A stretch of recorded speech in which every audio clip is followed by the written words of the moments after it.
Hello and welcome back friends. आज हम जानेंगे कि लास्ट 6 इयर्स के टैक्स रिफंड्स कैसे क्लेम कर सकते हैं आप। तो अंडर सेक्शन 1192 बी सीबीडीटी को पावर देता है कि डायरेक्ट इनकम टैक्स अथॉरिटीज को किसी भी क्लेम का एग्जेम्पशन, डिडक्शन, रिफंड और किसी भी तरह का रिलीफ अगर इनकम टैक्स एक्ट अलाउ करता है तो एक्सपायरी ऑफ टाइम लिमिट के बाद भी क्लेम कर सकता है।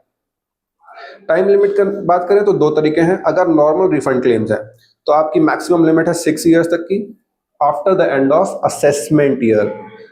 और दूसरा तरीका है कोर्ट ऑर्डर्स का। अगर कोर्ट से ऑर्डर आया है किसी भी तरह का रिफंड मिलने का from the income tax department, तो कोर्ट केस का जो टाइम पीरियड था उसको इंक्लूड नहीं किया जाएगा while calculating the 6 years of time. यानी अगर आपका कोर्ट केस 2 साल तक चला है तो वो 2 साल नहीं इंक्लूड करे जाएंगे आपके असेसमेंट ईयर के बाद। उसके बाद ही वो असेसमेंट ईयर के बाद 6 इयर्स काउंट करेंगे जहां तक आपको क्लेम अलाउ हो जाएगा।